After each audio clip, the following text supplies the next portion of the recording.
tonight. Ancient towers crumble, but secrets remain. Stories of Tartaria lost in the rain. False flags waving, a shadow parade. Digging for answers they want to evade. Picture perfect on the news, but I see the lines. Never take the story straight, I read between signs. Tinfoil hat on, I see through the plot. Hidden signs, clues they thought I forgot. Maps upside down, no ground to the sky. Truth on my mind while the world asks why. Oh, chasing what they hide. Oh, tinfoil on tonight.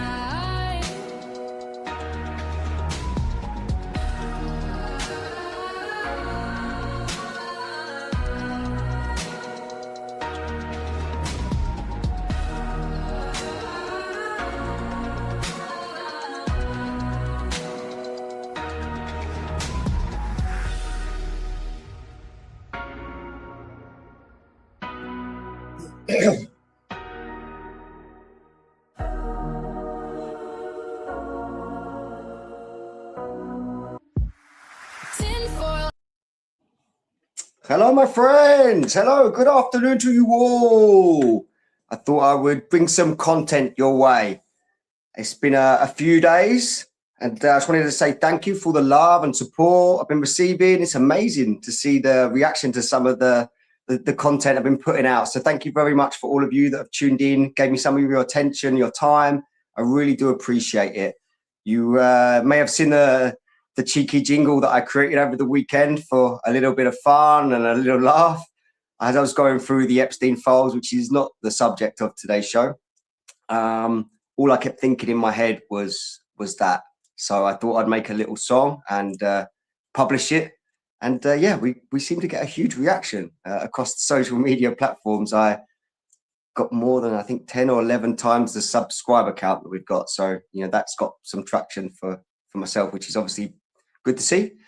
People seem to like it, which is amazing. So thank you so much. I really appreciate anybody that's liked or shared or whatever. However, that's managed to get so much attention for such a small channel that's like a week old. That's, you know, a crazy reaction. So yeah, I want to appreciate, you know, everybody that's obviously done that.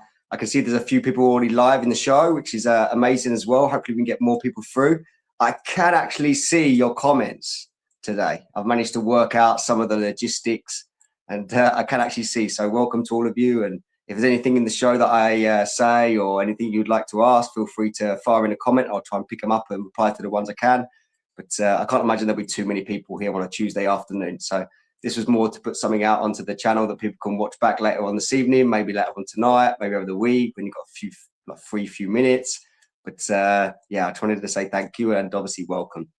Now, just before we get into today's subject, which will be a subject that's quite close to my heart and one of the original reasons why I got into conspiracies, it was my gateway in. I don't know how many of you will be familiar with this particular theory or story, but it's definitely a very interesting one. I just wanted to sort of remind you about one of the previous episodes I mentioned. There would probably be some changes to the Epstein files, and would you know it? Yeah, that's happening. So if you haven't already, please download those files to an external hard drive. It's very important. I really do believe they're going to go missing. They're already doing redactions. Things are disappearing left, right, and centre. So I feel very blessed to have them all safely tucked away for my perusal at a later stage. I have been going through them. As I said, I've been creating dossiers on the culprits that have been mentioned in all of these particular files, and it's just, you know, mind-boggling. But I wanted to bring something a bit more light-hearted. I say light-hearted, something a little bit different. As this channel grows and we create a back catalogue and a catalogue of content, you know, obviously Epstein isn't going to be the core focus of any of it. It just happens to be the cornerstone of this particular week starting the channel. So I wanted to sort of, you know, reiterate that I will be bringing some of the information that I've acquired over the decades of alternate thinking and conspiracy theorist digging. And yeah, this particular one was one that I do like. And as I said, it was the keystone for me getting into this theory. Now, the goals for the channel going forward, I want to try, and I said, paint pictures of different stories, alternate information, back it all up so that you can all have access to this stuff as well at a later stage. But I want to talk about things that, you know, are a little bit niche, a little bit conflicting to the media narratives that we're spun on a daily basis. It seems to be a growing community, which is amazing to see. It's nice to see people starting to use their pineal glands for once. I never thought I'd see the days where people were interested in hearing this kind of stuff and, you know, digging into these types of circles of information. So yeah, credit to all of you that have been doing that. You know, just keep the web growing. Let's see if we can get more information out to the world and, you know, just expose how many lies we've been spun over our lifetime. So anyway, to get on to today's show, you may have seen by the thumbnail and you may have guessed, the Beatles conspiracy. It is one in particular that when I first come across it as a young man, I instantly rejected it. Growing up, I was influenced heavily by the Beatles. My first music teacher, which was Mrs. Lewis at Fairview School, 11 years old, she used to bring her guitar in and strum away, and we used to recite back Hey Jude and, you know, a whole bunch of other songs that, you know, you'll all be familiar with, that our parents would have been familiar with. I can see the demographic age range of people that have sort of viewed this channel.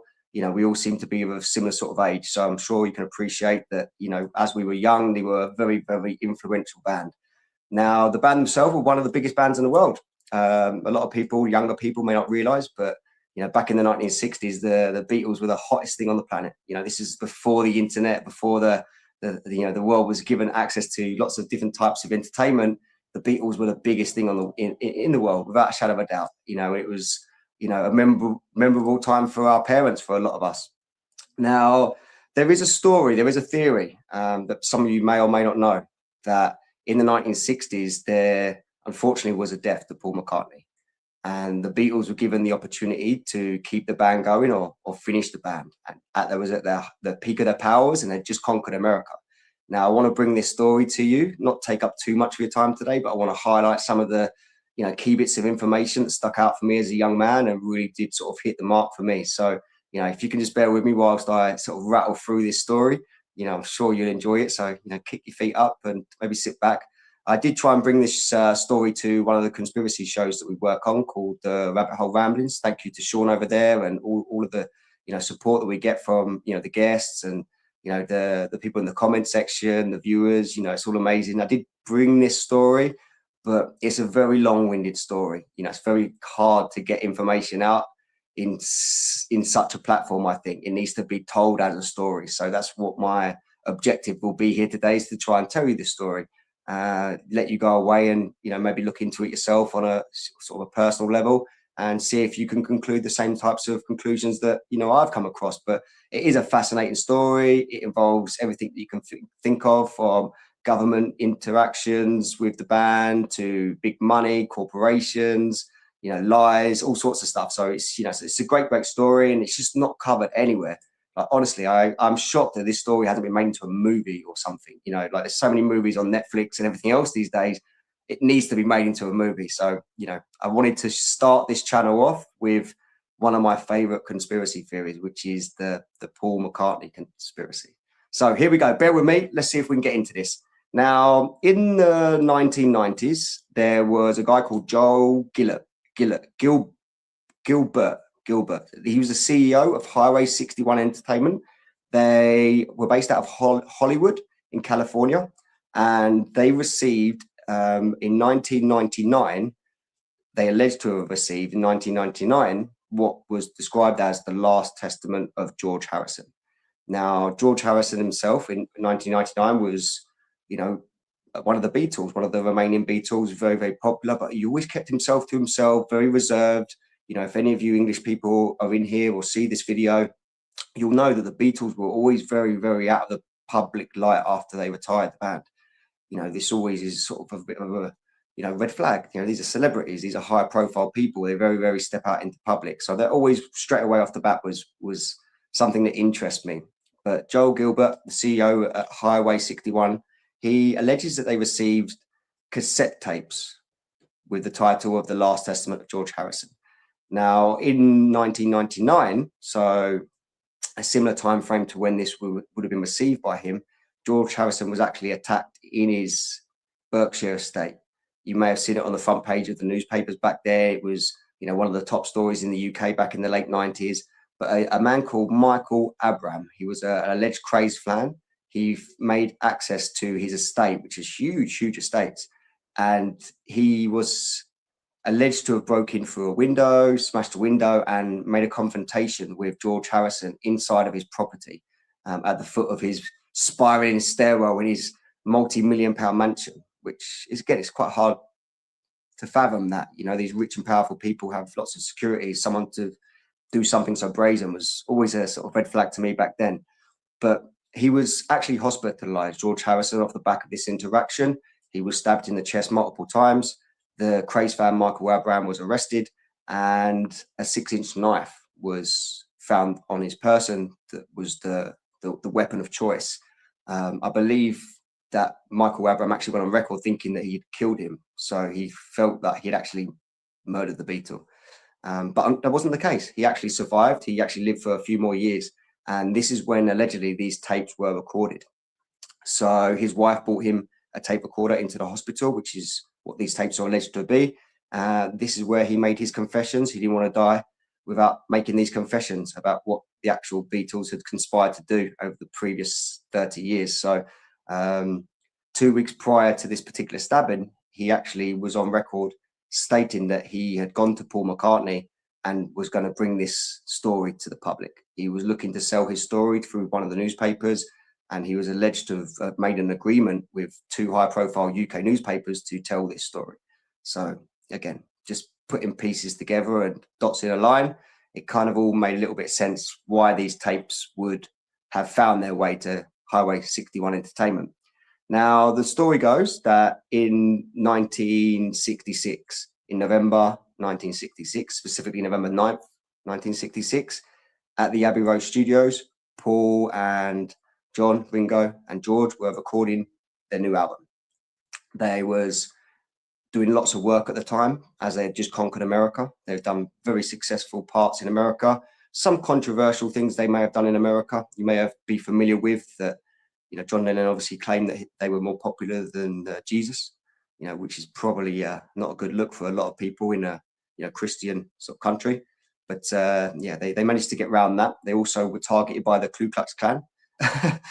So they was, again, very, very popular in many different ways, but some good, some bad. But as they were at the height of their stardom, they were recording a new album in Abbey Road Studios. Now, there was allegedly a disagreement over the lyrics for a particular song. Paul McCartney had come into his, creative spark at this moment. He wasn't so influential with regards to making the previous music that they had recorded and let out. Obviously, they were known as the Quarrymen previously, where they went to Germany and, made their songs, and they kind of like found their feet in music.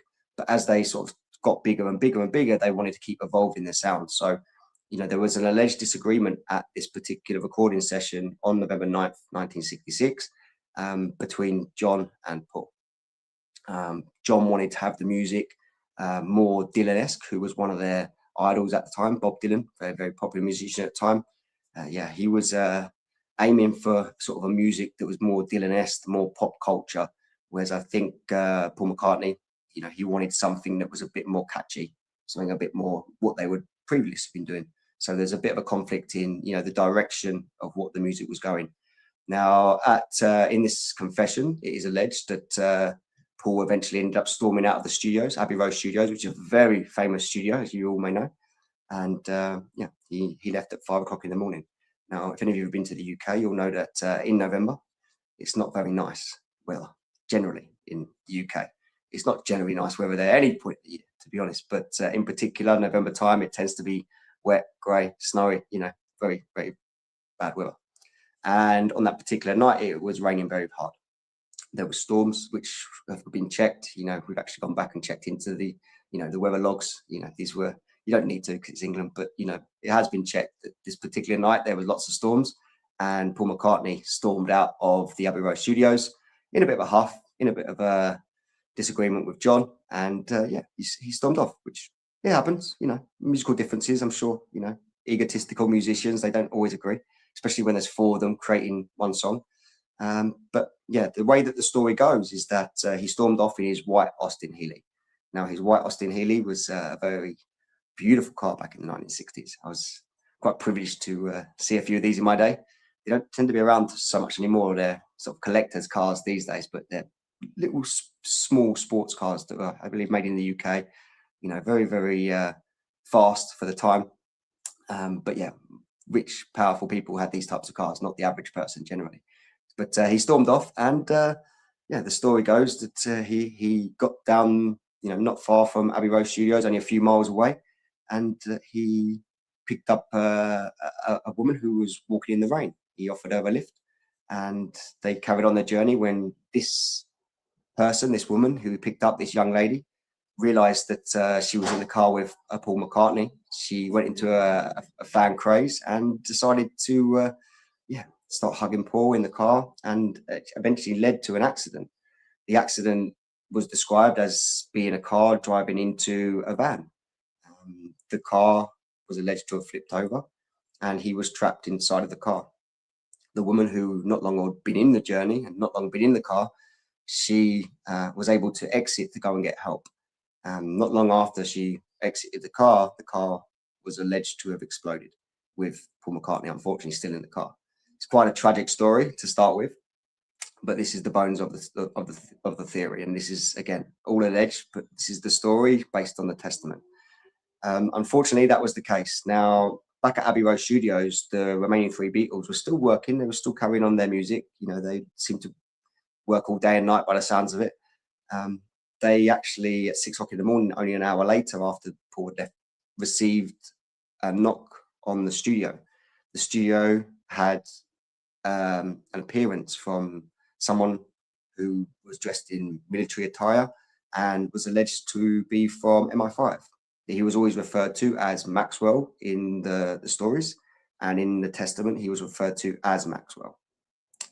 Maxwell was called to this situation very, very quickly, as it was a high-profile situation, and they asked him and his team for the Beatles to come with them to the scene of the accident so that they could actually identify the body, which again is very morbid, very, very morbid. So they was taken to the crash site, which was only a few miles away. I believe it's 3 or 4 miles from actually the Abbey Road Studios itself.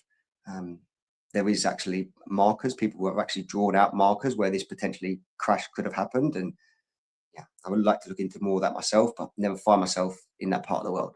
But yeah, somewhere around Abbey Road Studios, 3 or 4 miles away, this is where the accident happened. So if any of you are familiar with that part of the world, I'd love to hear in the comments any like country lanes, you know, any sort of small towns that surround the area. I'd be definitely interested to hear a little more about that. But they were taken to the crash site. They was asked to identify the body. So Maxwell, who obviously represents MI5, he removed the white cover that was covering the body, and they were shown a decapitated body with, unfortunately, what was assumed to be Paul McCartney. Now, it was a decapitated body with head split, allegedly in the testimony. He had one eye apparently outside of the socket and 2 molars that were coming through his cheeks. Maxwell asks and says, you know, is this Paul McCartney? Unfortunately, the 3 remaining Beatles, they seem to be very, very emotional young men. They broke down in hysterics, and John Lennon was the first one to, you know, break down and admit, yeah, this is Paul McCartney. Maxwell was alleged to have said at that particular moment, he kind of looks like a walrus, doesn't he? This is again what is alleged on the testament, that John Lennon replied to him, no, I am the walrus, I am the walrus, which doesn't seem like a normal response to somebody who asks you that sort of question. But this is where the walrus story comes in later. So they identify the body. They identify that this is actually Paul McCartney, who's been the victim of a car crash, and they are taken to a safe house. So the remaining Beatles are taken to a safe house for 2 days. They alleged that 2 days they was kept away from the public eye, and a plan was conspired on how to move forward. You know, high profile situation. They wanted to know, you know, where do we go from here? Now, obviously the Beatles themselves, the 3 remaining Beatles, kind of felt that the band was over. You know, you probably would imagine in that particular scenario, if that was yourself, one part of the band is missing, the game's up, you know, that's the end of the story, you know. But they alleged that they was worried that there might be a lot of suicides from female fans from all over the world if this story become public.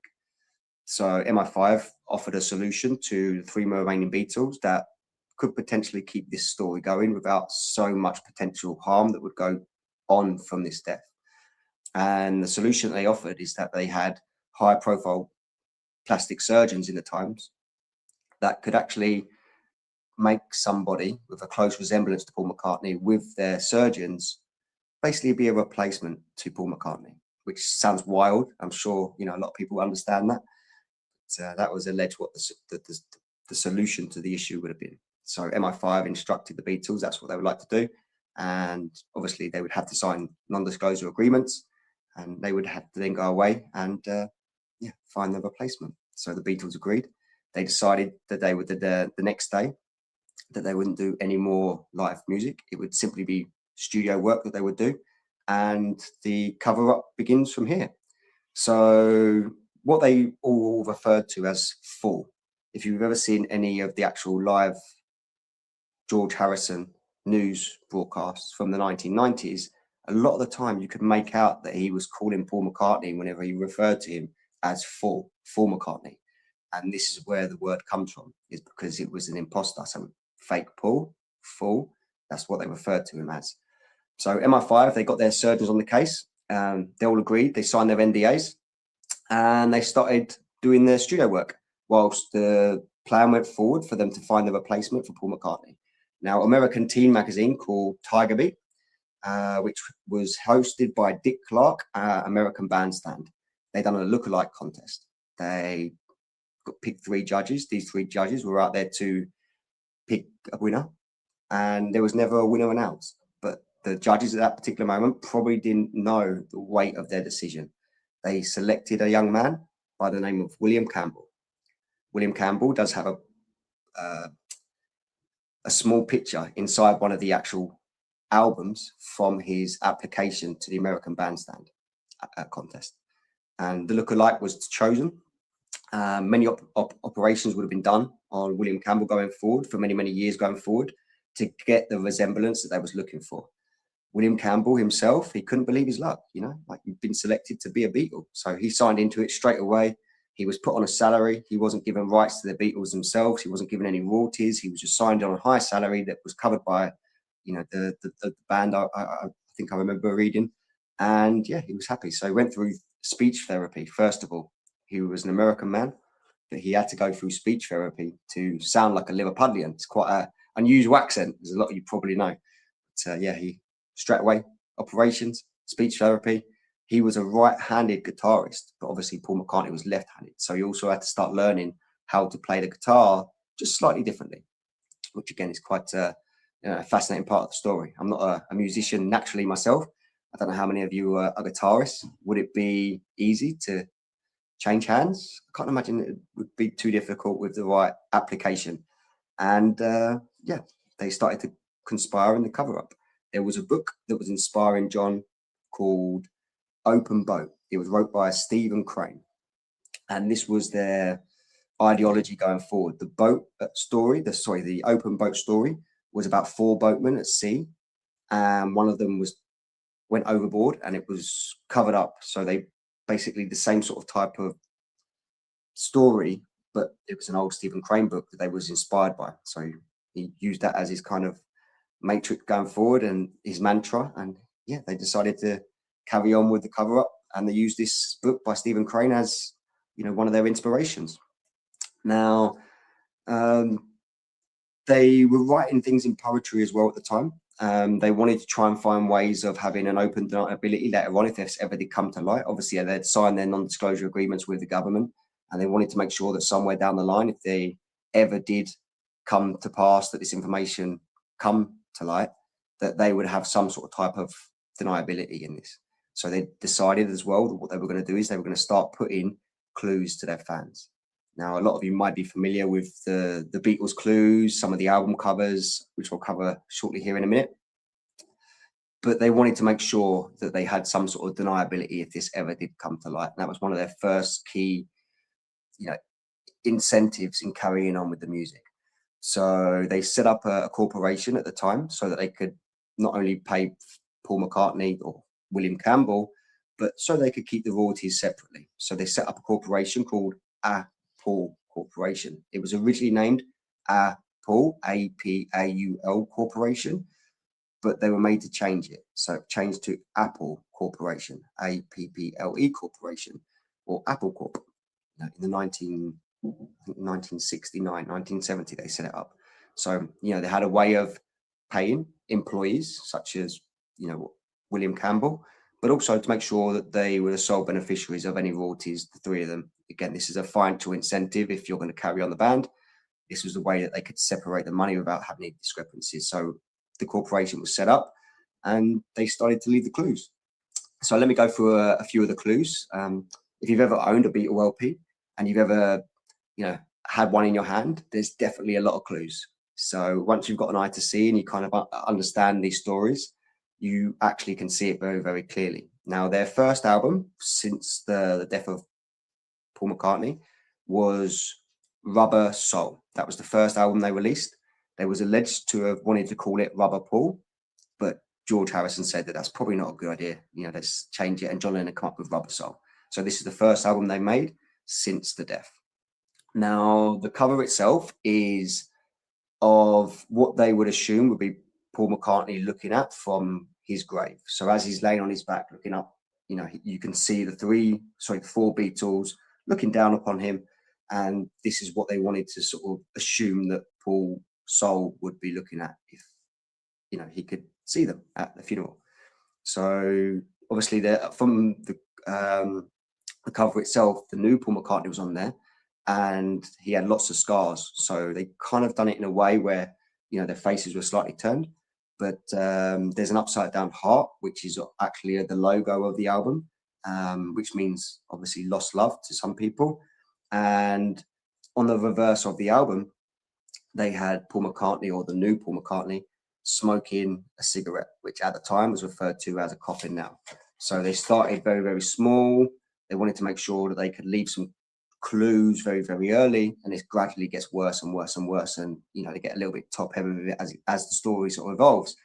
Now, there were songs on the album, such as Nowhere Man, which was a reference to Paul.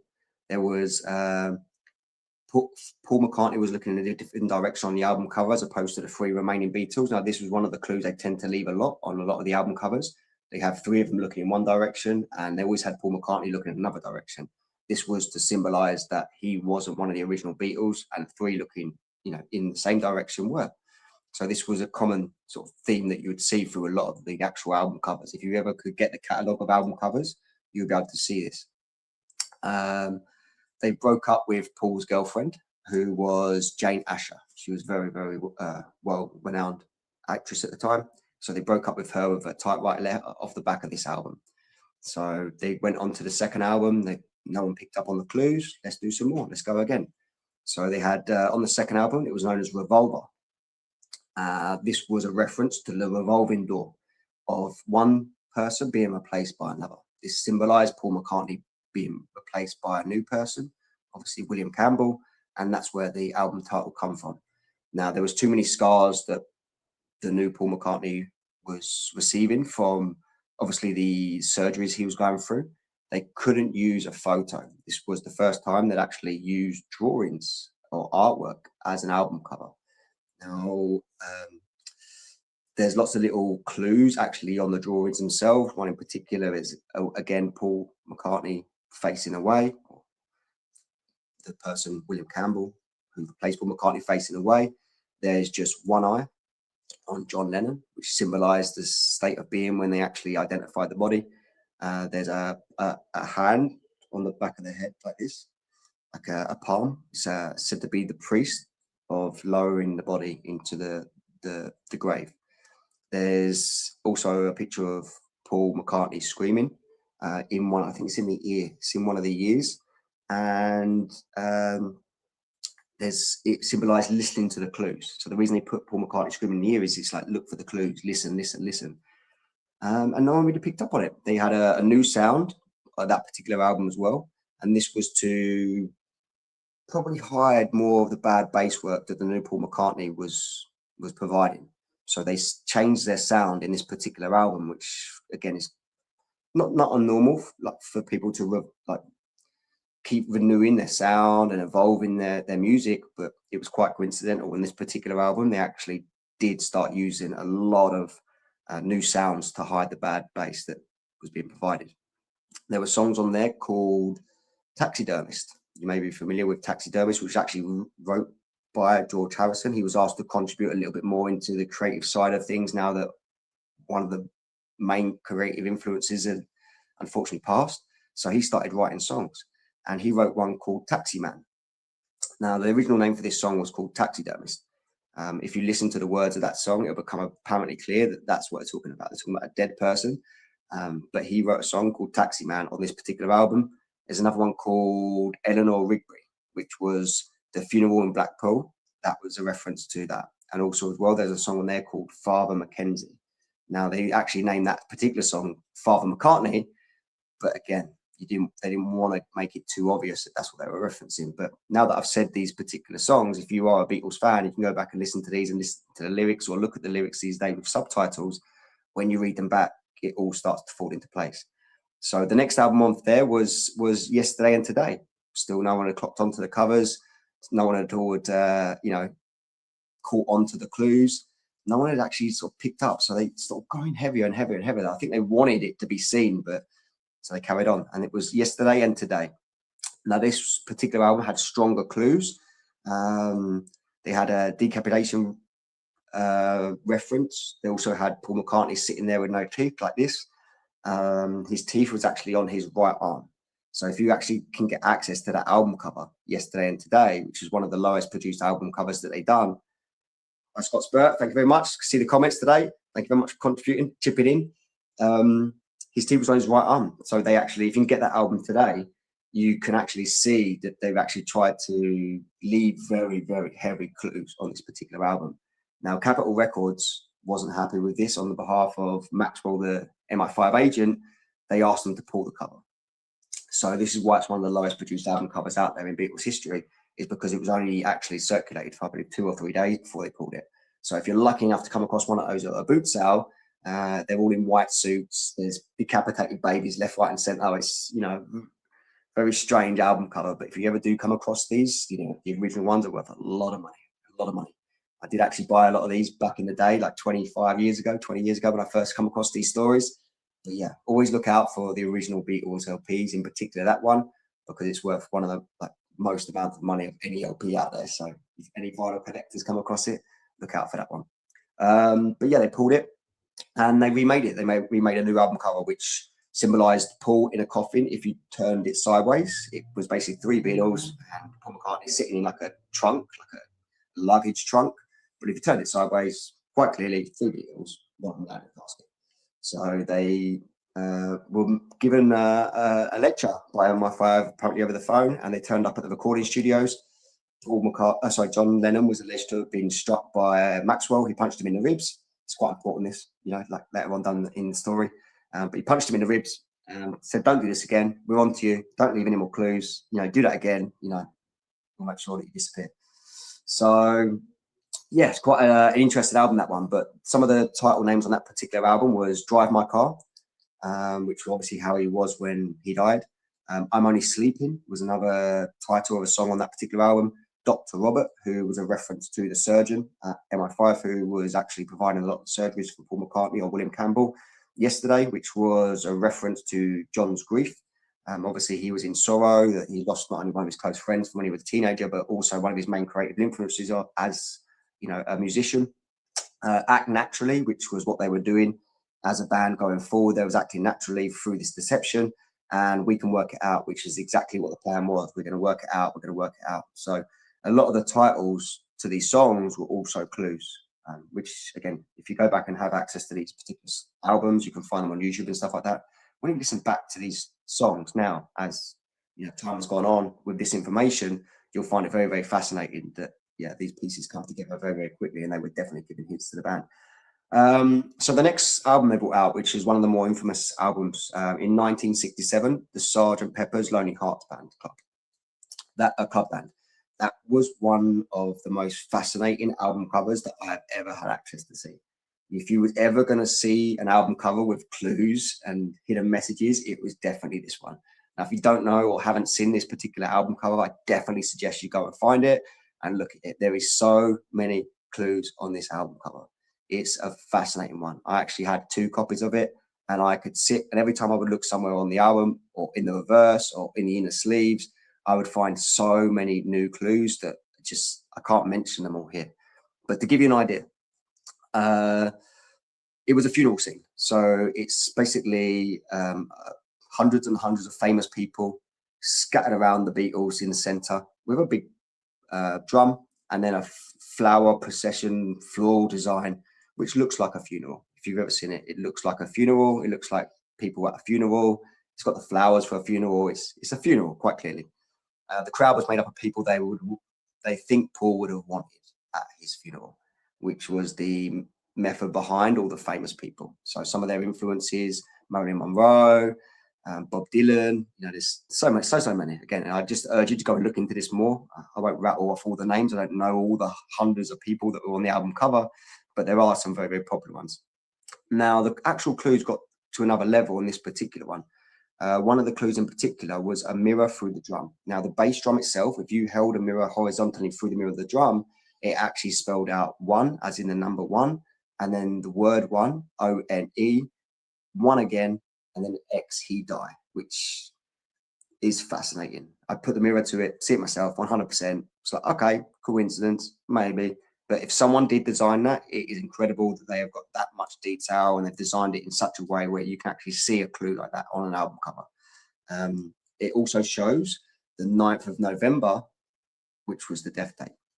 So not only does it incorporate the 3 Beatles and 1 not being a Beatle, it also incorporates the death date of 9th of November on the drum, which, again, please, I urge you to all look into it and tell me that I'm wrong.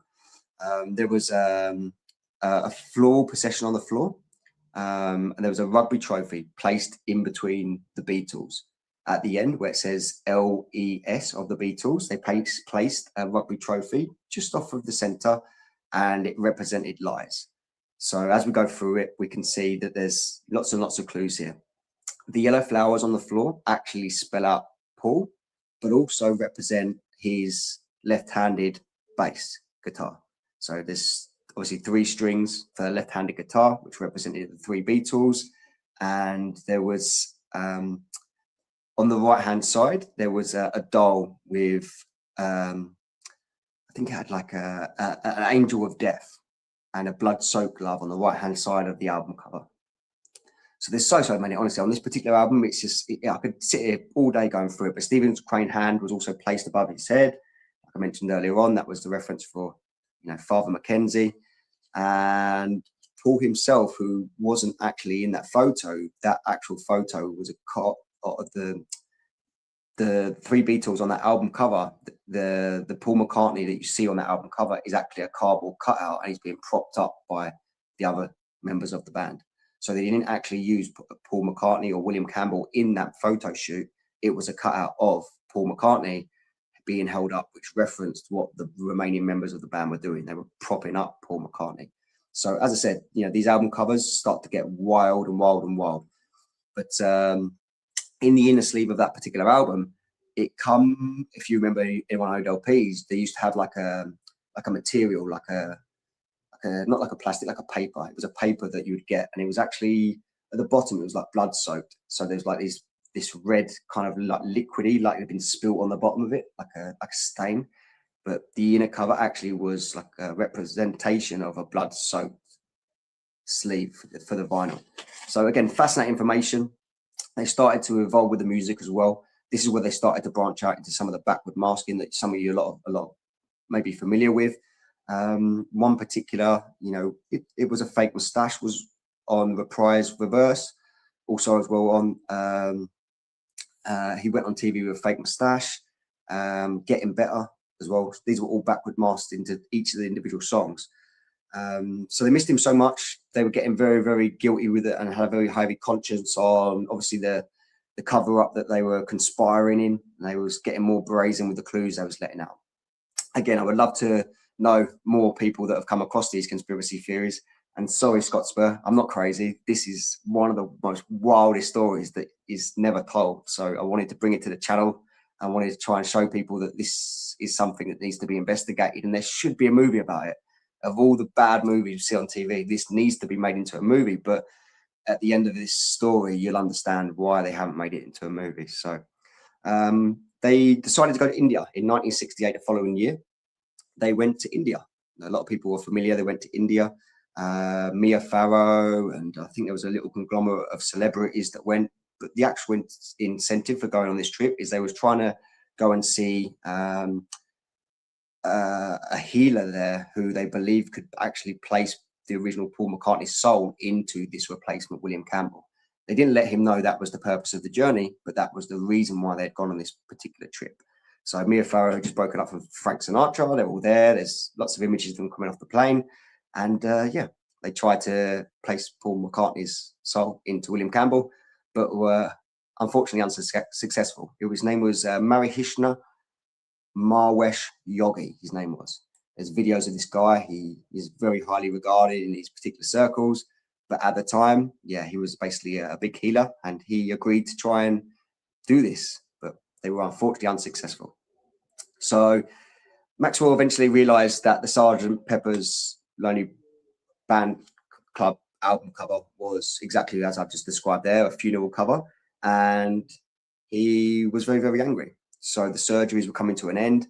He actually spoke to these members of the band and told them that we're on to you. We're starting to see the clues. Don't do this. Your life does depend on it. You sign agreements.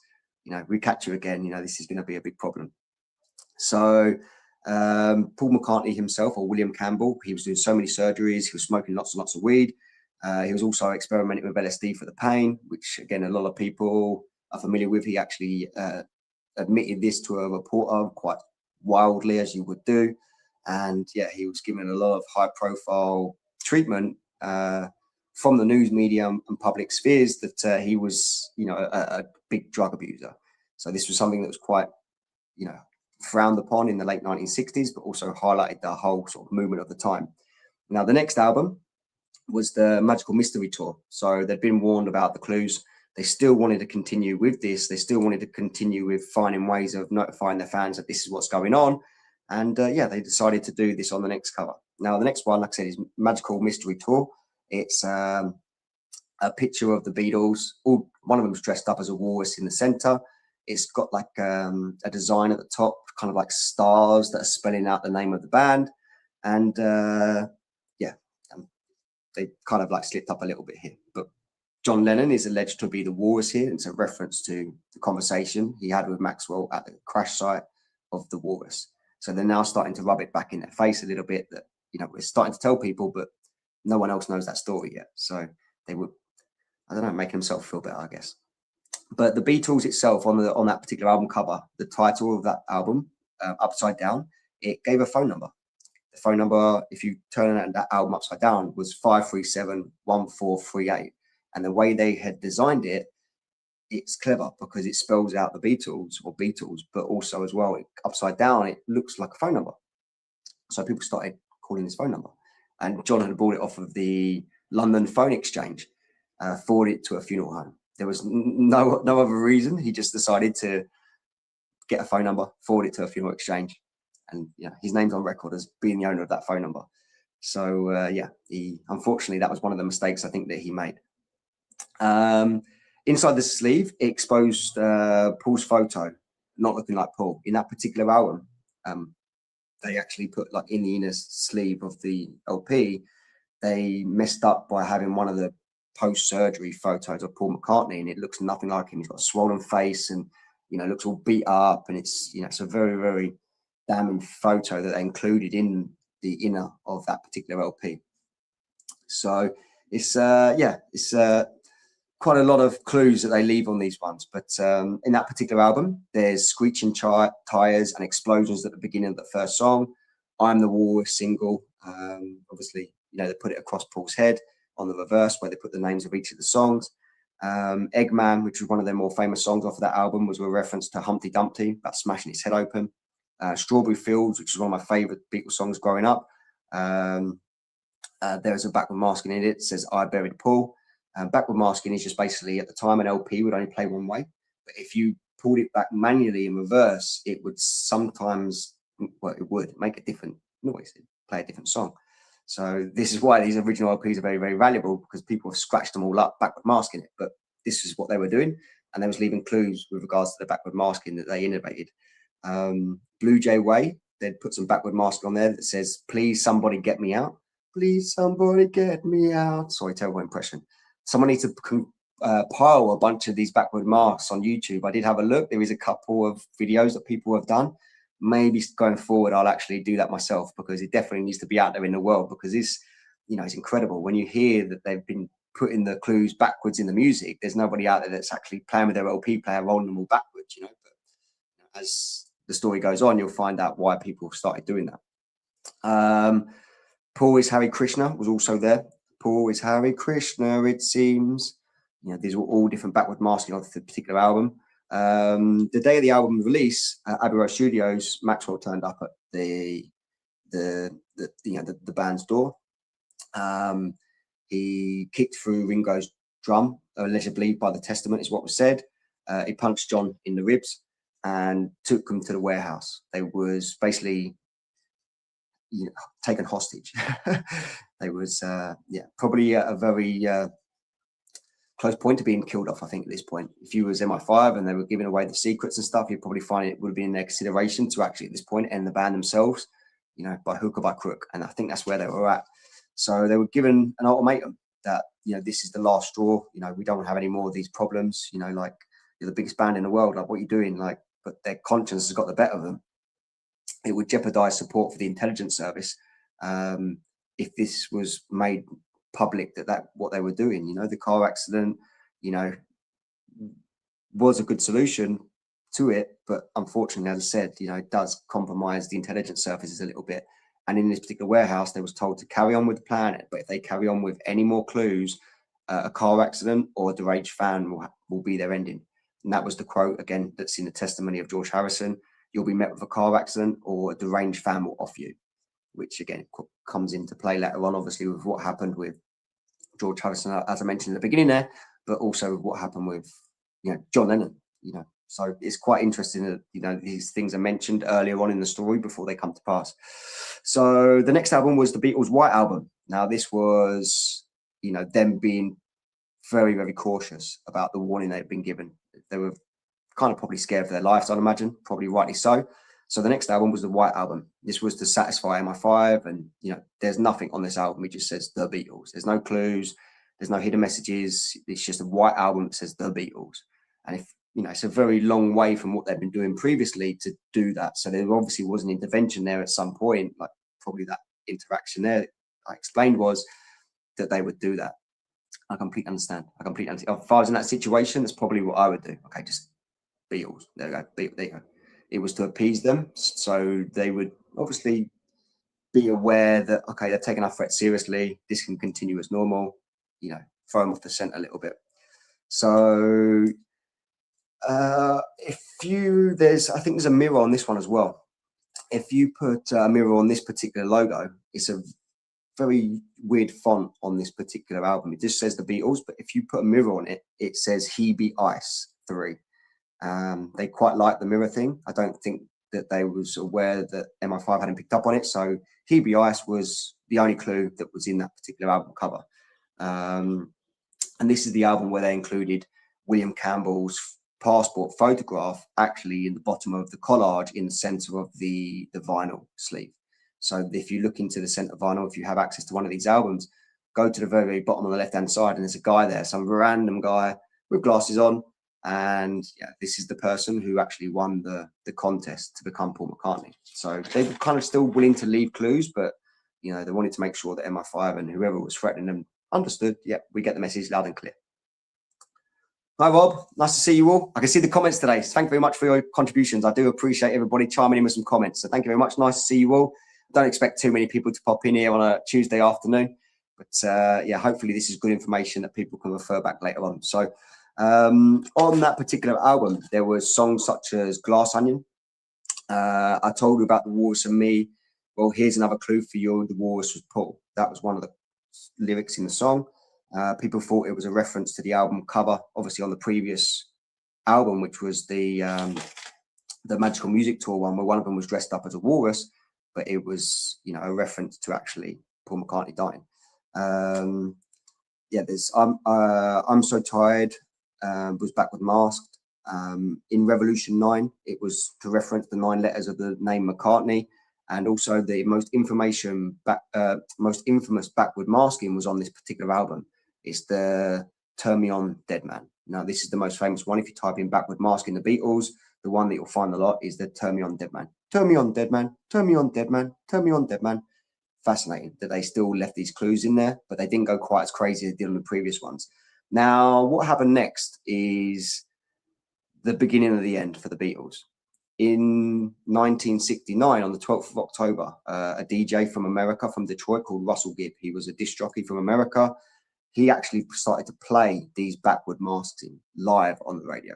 So the ones I've just mentioned there, the Turn Me On Dead Man, all this, he played it all to all of his followers in Detroit, and it got picked up by the world press. The world press had picked it up. So this is 1969. Within a week, few days, everyone was aware Paul McCartney potentially died, and they've been trying to tell us. So Maxwell obviously found out. You know, the Beatles were devastated that it had got such high profile, you know, spread across the world. All the news companies around the world were releasing articles. Is Paul McCartney dead? There's a conspiracy. You know, this is in 1969. And Maxwell obviously visited them again. And he said, you know, you'll be dead like Paul. Why couldn't you just let it be? You know, again, it's quite an interesting quote that come out of the testimony. You'll be dead like Paul. Why couldn't you just let it be? So there was obviously a big confrontation between the parties involved with the cover up, and Let It Be was the name of the next album. And this would be the final album that the Beatles would make. So the next album was called Let It Be. Now, this was to tell and appease Maxwell that the band was still alive. They all went on record publicly to say that this is nonsense. All this stuff that's been found by the disc jockey Russell Gib, it's not true. We're still going to make one more album. We're still going to do our bit to keep the story going. And Maxwell accepted this, probably unwillingly, but this was the ending of the story. You know, let's make one more album. Let's publicly deny that this is a true story. Let's all laugh it off, and let's see if we can put out a little bit more information and a little bit more music for the world to enjoy, and let's give them one last album. So they all agreed that's what the story would be, and that's how they were going to proceed going forward. But this was an agreement the Beatles would end after this. So they made a public effort to deny the story, make sure that everyone was aware that it was some sort of type of hoax. And there was a woman called Linda Eastman. She was the Beatles photographer.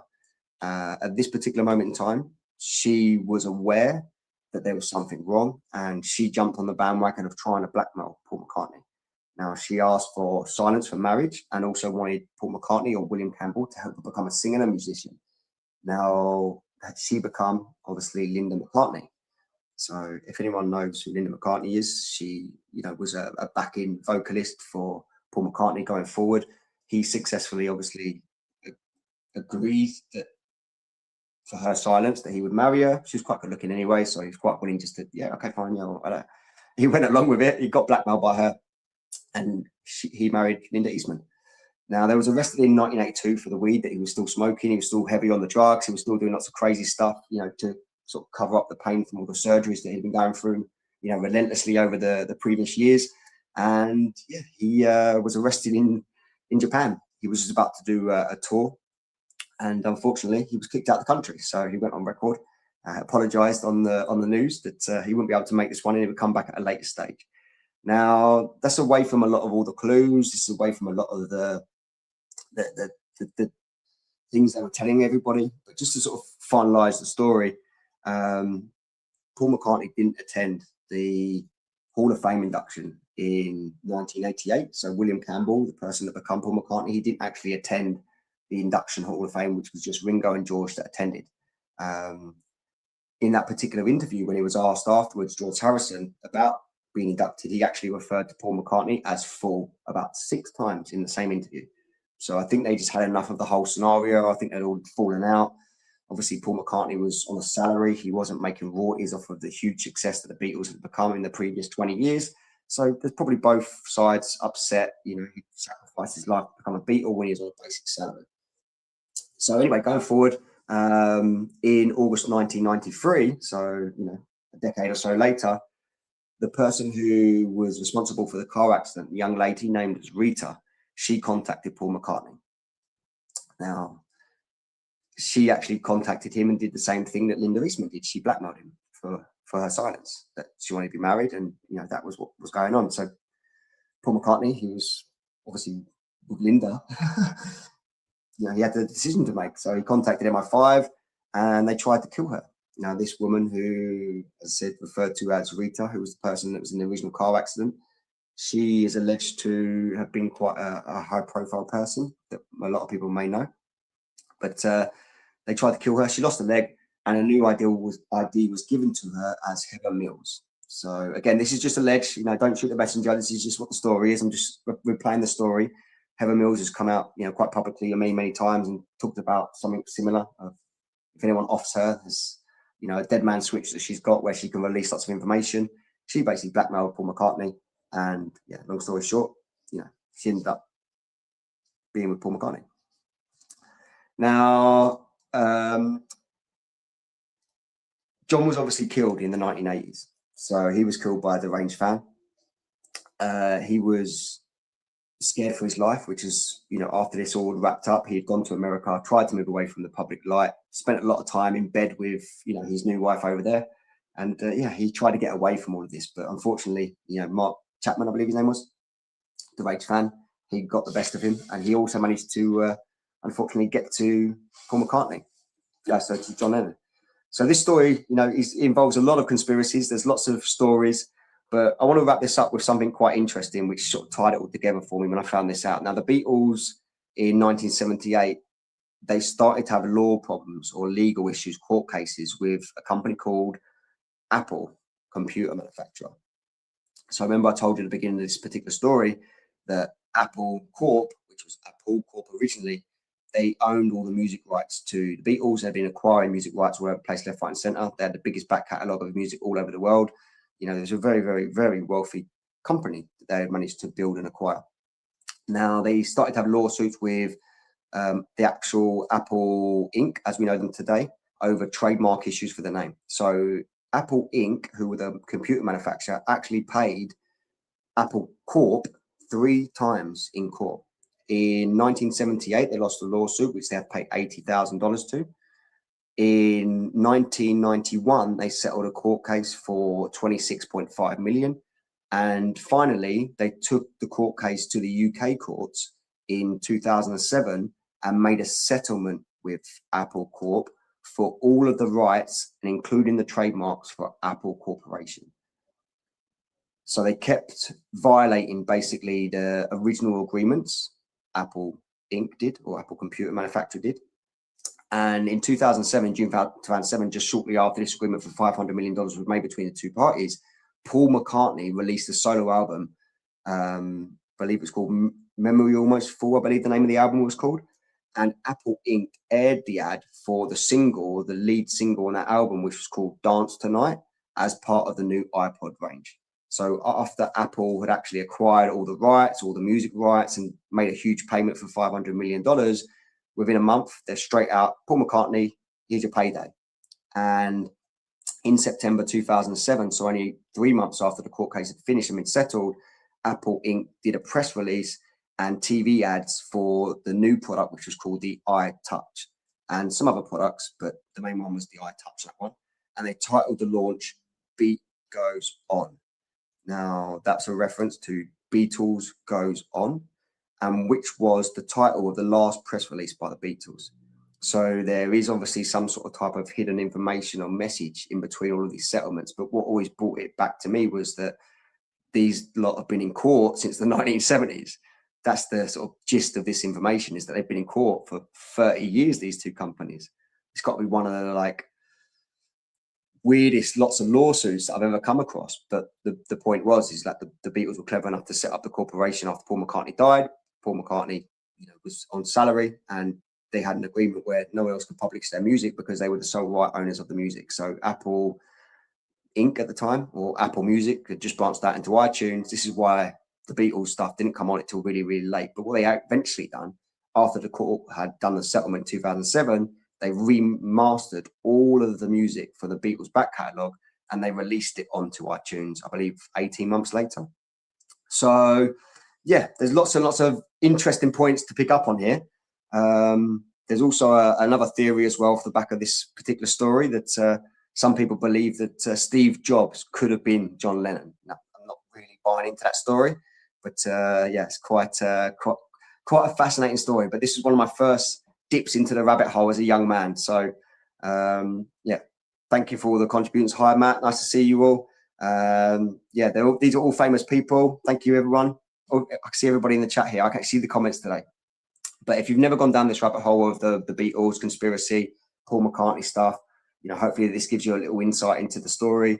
It was so fascinating to me because every stone that I kicked over, I found something new, found something new. But this needs to be made into a movie. So I wanted to share with you just, you know, a little bit of my favorite conspiracies. I know we all come from a very, very small niche part of the sort of information world where you're into these kind of like stories. You know, everyone's got their starting point. You know, I'd be interested to know where everybody starts because we all start somewhere. Some people started with the moon landing. Some people started with, you know, 9/11, you know, in the last couple of decades. Some people going back to JFK, but we all started somewhere where we realized something was wrong, you know, and this was the story that did it for me. So anyway, just wanted to say, you know, thank you to everybody. We look forward to bringing more stories and more information like this to the channel. I'm in the process of obviously creating a catalogue here. This is just one of many videos going forward where I can tell you a story that I've uncovered over the years. And, you know, I've got a big whiteboard, as a lot of you will probably know from the Rabbit Hole Ramblings, where I just compile information and it just sits there. You know, I generally do believe that, you know, this is my purpose, is to share information that I've acquired over the years. I think it's a great journey and, you know, I love doing it. Now, it's not financially beneficial for me at all, as you can probably imagine, for such a small channel. So, you know, it's more out of the passion of the information and the love for it than anything else. But going forward, as I said, I do hope to provide many, many different topics, many different stories. We're looking to do potentially once a week live shows as well, where I can have some guests on from my conspiracy circles, maybe some people from maybe other channels that you've seen me on. Everyone's got something, you know, brilliant to contribute in. I know there's new friends that we meet every single day, which is brilliant as well. So, yeah, hopefully, fingers crossed, we can do a regular live show. And once a week, I want to try and bring a story like this to the table where, you know, someone could sit back, be enlightened, and go away, look into it himself and actually think, oh, Jesus Christ, yeah, you might be onto something here. You know, they're all theories. So, you know, potentially, you know, the disclaimer is that they're all for entertainment purposes, you know, but I definitely would encourage you, you know, if you do, you know, find this an interesting story, to go and look into it more, you know, add some information at a later stage. Now, as I say, this is not about money. It's very, very difficult to sort of keep these channels alive. It's nice to see that, you know, YouTube does let these kind of channels actually survive now. Because a couple of years ago, when I thought about doing all of this, channels like this would just shut down immediately. So, you know, I'm very pleased to see now that we can create and cultivate an audience of people like ourselves with, you know, like-minded sort of pathways, have their pineal glands opened and stuff like that. So there's just seems to be an opportunity here to be able to grow this. But just in case, you know, at some point YouTube do decide to do a 180 again and close all these down, you know, I want to find a way of making this sort of last forever and, you know, try and make it, you know, my sort of gift to the YouTube community and social media community as opposed to anything else. So we don't make any money. There's probably a long way from ad revenues, and, you know, I wouldn't want to take any kind of like super chats and stuff like that, although it probably will be the case some point in the future. I don't really want to open up memberships. You know, I don't know about any of you, but I've been members on channels and I don't find there's any value in that. Some channels do offer a member only call in and stuff like that. I don't want people to do that here. That's not what I think our purpose is. I think our purpose is to tell stories and give information. But if you do find yourself in a position where you want to try and help support the growth of this channel, obviously it's a brand new channel, we're a week old. I have set something up where I can help people do that for us. Now, I'm not asking anyone to do it. I don't particularly want anybody to contribute, but I've set up a Patreon account.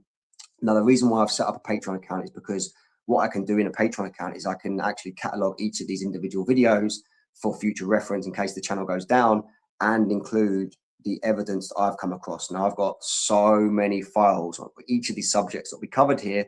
They will all be cataloged. So if you want to go back and look at album covers, for example, in this particular episode, or you want to listen to some of the backward masking, I can keep it all documented there away from social media and from YouTube. So if the channel ever does go down, it's a good sort of one-stop guide for anybody that wants to tell these stories again, share the information with somebody else, listen to it back. We can keep a record of everything over there. So you can find the description for the Patreon account. It's just, on it's on the description part of the channel. It's just a copy link. Again, it's a cup of a coffee a month or whatever it costs. But hopefully, fingers crossed, like I said, as we grow the channel, more people will be inclined to want to have access to actually the evidence that I'm talking about. There's lots of wild stuff that I'm probably going to say. Some of this information is very hard to get access to. As we start getting into maps and old history and stuff like this, this is stuff that's taken me years and years and decades to acquire. So, if anyone does want to generally support the channel and, support our growth going forward and contribute in any way, I would love to see a community of people that can be cultivated, and that is really my purpose here. But the Patreon account, as I said, is a way if you want to show your sort of general support to us going forward. I won't be looking to take any super chats off of people, any memberships here. It's just, I don't find that's a beneficial contribution to anything. YouTube takes quite a large percentage of any contributions through the channel. It's not really for me. It's not really what I want to try and achieve. But I know a lot of you are super generous, and I know that you give on all of our other platforms. When we the rabbit hole, I see people now let's monetize firing left, right, and center. So I do appreciate that. A lot of people want to encourage this information to keep coming out and love this type of content. So as I said, on the homepage of the channel, go into the description. You'll find a link for the Patreon account. There's 100 spaces. Now, we've obviously reached over 100 subscribers. I don't expect many people to want to join it right now. But as we build the catalog out, this could be something beneficial if you want to reference all this stuff in a later stage. So that's a way to support the channel if you want to. It's the price of a cup of coffee. And as I said, it's a good journey. It's a worthwhile journey. And the more people that are involved in this journey, the better it will be. So I'm looking forward to doing some shows in the future as well with inviting people on. I know there's a lot of people I've met already here, people in the chats right here as well, that want to come on and talk stuff. I love being challenged about some of my theories. I love hearing new people's theories. So as we get the live shows going, hopefully a few of you can pop in and, maybe brave enough to put your face on camera and, discuss some of the topics that you've come across, maybe some of your favorite conspiracy theories. There's so many of them these days. The conspiracy theorists are batting higher than average than we ever have. So, I love to meet like-minded people. But for today, that's my longest video. So we've done an hour. It was a bit of a long-winded one, but, like I said, I would encourage you not to take my word as gospel. So, please go away, look into this stuff. And in the comment sections after the show, if there's any other things that you can find, any other evidence you can find, please feel free to chime in. But, I love having, the opportunity to be able to talk to people. I love the opportunity to be able to share this sort of type of information with people. Hopefully it's easy on the ears for you all. And yeah, maybe we'll see you on the next one. But I wish you all a good afternoon, a good evening, a good week. The next bit of content will probably be a live show, maybe over the weekend, maybe Friday or Saturday, something like this. So maybe if there's a few of you that would like to sort of join in and be available, have a little listen, we'd love to see you there. But thank you so much for your time today. Please don't call me crazy. I look forward to hopefully seeing you on the next one.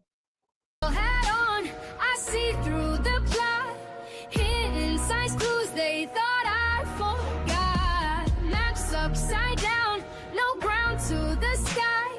Truth on my mind while the world asks why. Oh, chasing what they hide. Oh, tinfoil on tonight. Ancient towers crumble, but secrets remain. Stories of Tartaria lost in the rain. False flags waving, a shadow parade. Digging for answers they want to evade. Picture perfect on the news, but I see the lines. Never take the story straight, I read between signs. Tinfoil hat on, I see through the plot. Hidden signs, clues they thought I forgot. Upside down, no ground to the sky. Truth on my mind while the world asks why. Oh, chasing what they hide.